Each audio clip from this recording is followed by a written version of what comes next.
Have you ever had a conversation with someone when the topic of money came up and you were immediately overcome with doubt and insecurity because you had no clue what they were talking about? Well, don't worry, you're not alone. What's up, guys? I'm Kay Scholl. Welcome to another financial awareness video. In today's discussion, we're going to take a deep dive into the Roth IRA versus 401k for 2021.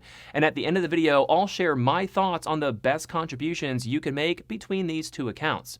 If you already have some financial literacy or knowledge about either of these accounts, please feel welcome to check out the chapter links in the description below and feel welcome to skip ahead. In my experience, I found that many of you working professionals are really good at the job you specialize in, but not quite as comfortable understanding and using some of the financial terminology discussed regarding your financial planning and retirement accounts. My own wife knows how to shove an airway pipe down your throat and can literally help save your life if you need an emergency craniotomy, which I have no clue how to do, but it's taken her some time to truly grasp and understand all of the components within our family's financial plan.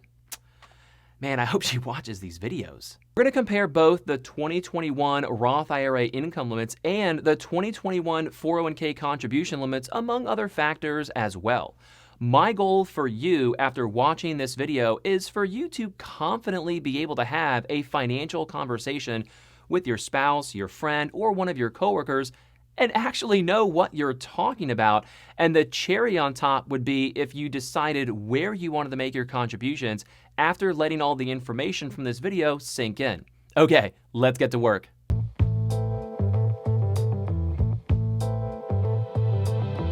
We'll get into what you can invest within these accounts in a moment, but right off the bat, you need to be aware that there are some very real structural differences between these two accounts. First off, your Roth IRA is going to be funded with after-tax dollars directly from your checking account. And although your account will fluctuate a little bit day by day, over a long enough period of time, it will grow. And all of that growth within your account is going to grow tax-free. Real nice, Clark.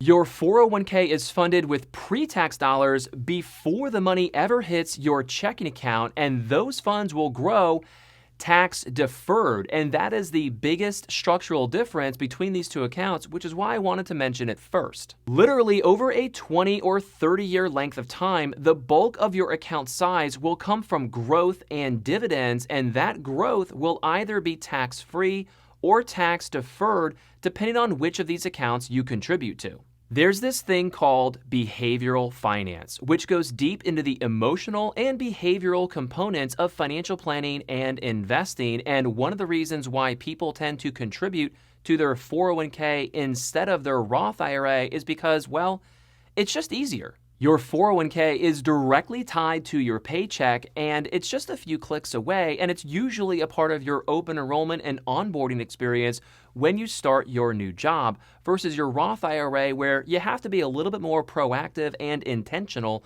about opening it up and funding it. There's a little bit of a set it and forget it mentality when it comes to 401ks because, well, you don't really see the money. It's fake. Well, it's not fake. You can see it when you log in, but the money never hits your checking account, so it's a little bit distant, and it's supposed to be there for you when you're older anyway. But it is nice to watch it grow. In contrast, the money in your Roth IRA has physically visited your checking account, and you had to intentionally put it into your budget so that you can contribute it to your Roth IRA. So people tend to be a little bit more passionate and intentional about their Roth IRAs because you emotionally saw it hit your checking account, and now it's leaving you. Goodbye. See you in 30 years. Come back with friends. I like to think of each dollar we contribute as a soldier that is going to battle to conquer and bring back more soldiers so that our financial retirement arsenal is stocked for when we need it. Victory! So, what can you actually invest inside each of these accounts? Well, as I just mentioned, your 401k is an employer-sponsored plan, and your Roth IRA will be directed by yourself. In your employer 401k plan, you'll probably have somewhere around 17 to 20 different funds to choose from, plus probably some target date funds. However, in contrast with your Roth IRA, you will literally have thousands of options to choose from between mutual funds, ETFs, bonds, individual stocks, and with a self-directed Roth IRA, you could even invest in tangible real estate. But I'm not a really big fan of that though, just too many spider webs you could walk into. Let's talk about how you can access your money. So the best way both of these accounts will perform well for you is by keeping the money invested long-term, like decades, and over a lifespan and career and investing time frame of 2 to 3 decades. Unfortunate financial situations are bound to come up. Hopefully, over that time span, you've saved up enough money in other buckets so that you don't have to touch the money in your Roth IRA or your 401k. But if you do need to access this money during an unfortunate and challenging time, how do you do that? Well, I really want to drive this point home. What you should know first is although you can access this money, you really shouldn't. It doesn't belong to you today. It belongs to you when you stop working, at retirement, basically when you're 59 and a half years old, which is why you've probably heard people say that they're going to retire when they turn 60 because that's when you can access this money penalty-free. If you scroll through my content library, you'll see I did a video about liquidating money from your 401k due to the CARES Act that was passed in 2020, and there were several strong opinions in the comment section about people intentionally pulling money from their 401k during 2020 through what's called a CRD, a COVID-related distribution. What I feared by hearing so many people withdrawing money from their 401k prematurely was that it would be lost by people spending it or doing something silly. But what I appreciated was that it seemed as if most of the people that were doing that, not everybody, but most of the people that commented that were doing that, were strategically reallocating that money into different buckets, such as a taxable brokerage account or investment real estate, but the money was still emotionally earmarked for their future. In general, though, what I think you should do first is learn to master the financial discipline of paying off your debt, saving and investing your money before you try to get cute and do something more complex, because the average American doesn't have enough money saved for retirement, let alone a proper emergency fund. So although you do have access to your 401k money, it's not always wise to take it out, and it's intended to remain invested long term. However, that's not the whole story. In any normal year, you can access this money from your 401k before you turn 59 and a half without incurring that 10% early withdrawal penalty. You still will have to pay federal income taxes on what you pull out, but here are a few examples of how you can access that money. What qualifies as a hardship withdrawal? Essential medical expenses for treatment and care, home buying expenses for a primary residence, tapping that like button and hitting subscribe, up to 12 months worth of educational tuition and fees, expenses to prevent being foreclosed on or evicted, burial or funeral expenses, and certain expenses to repair casualty losses to a primary residence, such as losses from fires, earthquakes, or floods. Hey, if you're getting value from this video, you could let me know by tapping that like button. Would love you to subscribe as well. No, I do not want to manage your money. I want to teach you how to do it for yourself. I was a financial advisor for over 8 years. I have my series 6, 63, and 65, and I usually post financial planning videos each week. Additionally, instead of liquidating money, which is a fancy word for simply pulling it out of the account, instead of liquidating money from your 401k, you could borrow from your 401k instead. The benefit of doing this is that you don't have to go through any credit pre-approval process or have any loan closing costs, and the money will be in your checking account pretty quickly. However, the downside is that when you borrow against your 401k, the very next pay period, you have to start paying it back based on a 5-year standard repayment period. So for example, if you're trying to buy a home and you're on the bubble of being approved due to your income and the size of your mortgage, be careful, because you more than likely will have to provide updated pay stubs a little bit closer as you get to closing, and that could potentially disqualify you for getting that mortgage and closing on that home. So proceed with caution. Also, if you leave your job or get fired while you have an outstanding loan balance, you're gonna have to pay that loan balance back pretty quickly or run the risk of it being deemed an early withdrawal, at which time you'd have to pay the 10% penalty plus taxes on any amount that you didn't pay back. So be careful. Side note, I'm going to make a follow-up video about paying back your 401k loan or if you liquidated your 401k due to a COVID-related distribution, so stay tuned for that. With your Roth IRA, there is no borrowing of funds allowed. You have to actually pull money out of the account to gain access to it. There are no borrowing provisions. However, because it is a Roth IRA with after-tax money that's growing tax-free, when you do pull money out, you will not owe taxes. You will just have that 10% early withdrawal penalty. But you should be aware that your contributions that you actually put into the account, which is called your basis, which is what you yourself actually put in, that can be withdrawn at any time without penalty. If you do a rollover from a Roth 401k over into a Roth IRA, or if you do a Roth conversion from a pre-tax traditional IRA over to a Roth IRA, those funds will have to be seasoned for 5 years before you can take them out. But the normal $6,000 that you put into the Roth IRA every year can be withdrawn anytime. Again, not that you should do this, but it is allowed. So we've talked about a few things now. Structural differences between the Roth IRA and 401k, what you can actually invest in within each of these accounts, and how you can gain access to your money within each of these accounts in the event you needed it. Now let's review how much you can put into your Roth IRA or how much you can put into your 401k. For the 2021 Roth IRA, you can contribute up to $6,000 per year. And if you're 50 years old or older, you could do an extra $1,000 per year for a total of $7,000. And the beauty is you don't have to do it all at once. You could do $1,000 in January and then $5,000 in December, or you could do $500 a month every month, and that's $6,000 a year, or you could chunk some money in when you get a tax refund or when you get a bonus at work. And then also too, if you don't put your full $6,000 or $7,000 in between January 1st and December 31st, you have between January 1st of 2022 and April 15th of 2022 to make a 2021 Roth IRA contribution. So be mindful of that as well. But there are some income limitations to take into account. If you are married filing jointly, then you are phased out beginning at $198,000 per year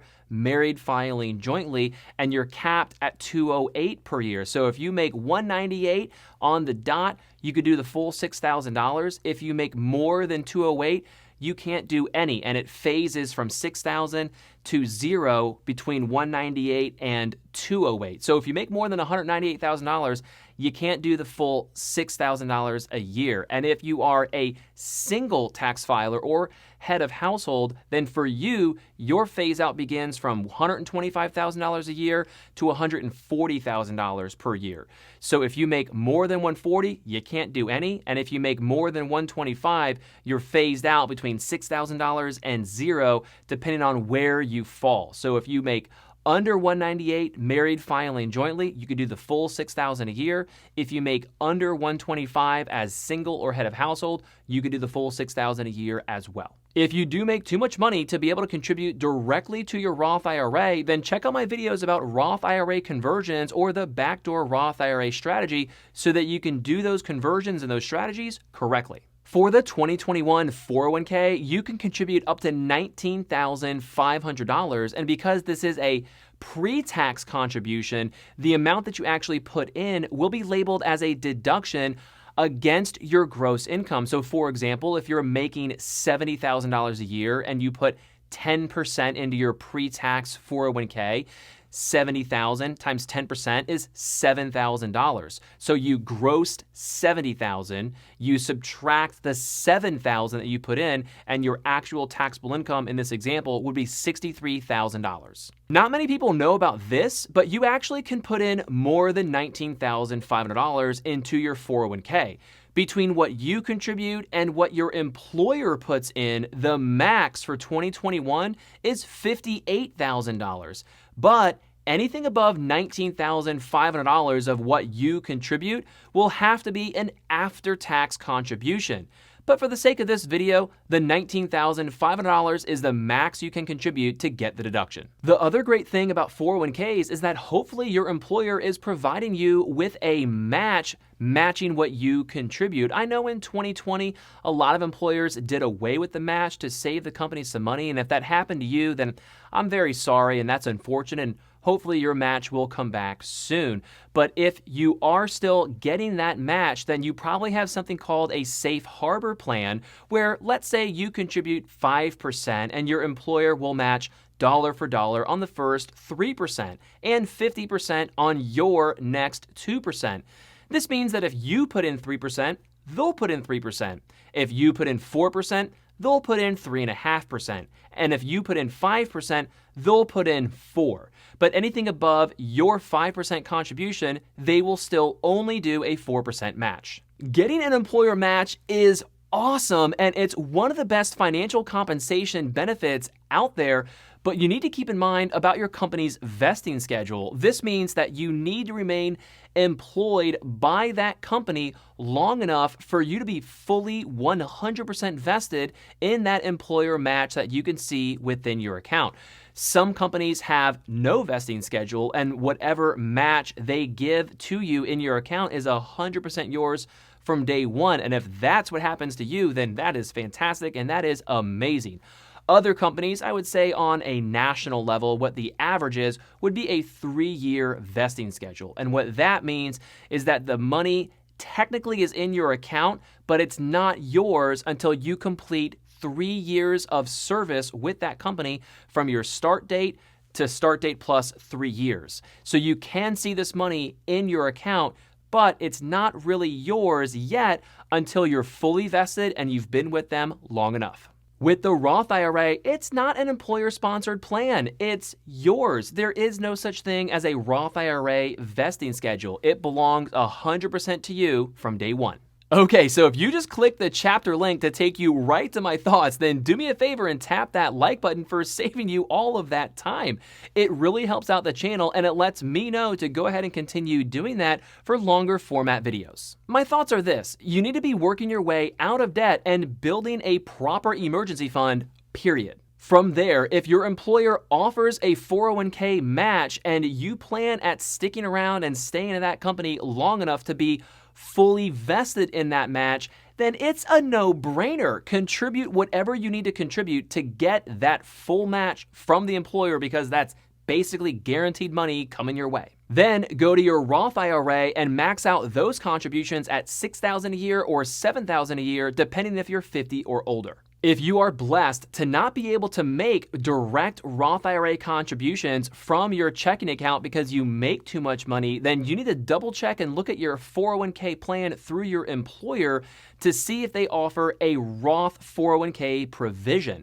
And if they do offer a Roth 401k along with your 401k, then you need to, instead of taking that $6,000 or $7,000 and put it into your Roth IRA, you need to increase the total amount that you're putting into your 401k to include at minimum that amount that you would normally be putting into your Roth IRA and put it into your Roth 401k. Because again, there are no income limitations on Roth 401k contributions. We cannot predict where the federal income tax rates will be in the decades to come, but if you're new to the channel, then welcome, and you might not be aware, but I firmly believe that the federal income tax rates will be higher over the next 20 to 30 years than where they are in 2021, and as a result of that belief, I think you should put as much money into your after-tax accounts as possible, your Roth IRA and your Roth 401k, because 20 to 30 years from right now, if you have all this money in an after-tax account and you want to pay cash for a car or you want to go on a nice vacation and you could pull $10,000, $20,000, $30,000 out and not owe any taxes, you won't be that upset. However, my thoughts need to be a little bit more specific and catered to your needs, so check out this map. My family lives in one of the 9 states that does not have a state income tax, and between our business write-offs, tax credits, and deductions, we have a very low effective tax rate. That said, if you happen to live in one of these other 41 states that have small to large state tax rates, on top of your federal tax bracket rates, then I completely understand if you want to take the tax deduction now by contributing to your pre-tax 401k, and especially if you plan to retire from your current state that has a state income tax and move to one of these 9 states that does not have a state income tax. Hey, really appreciate you taking the time to invest in your financial knowledge by watching this video. If you're ready to take a bigger bite out of your financial planning, then check out this video right here and watch that first about effective tax rates. Then you'll want to watch that one about Roth 401ks. If you have any questions for me, let me know in the comments down below. I appreciate your time. See you in the next one.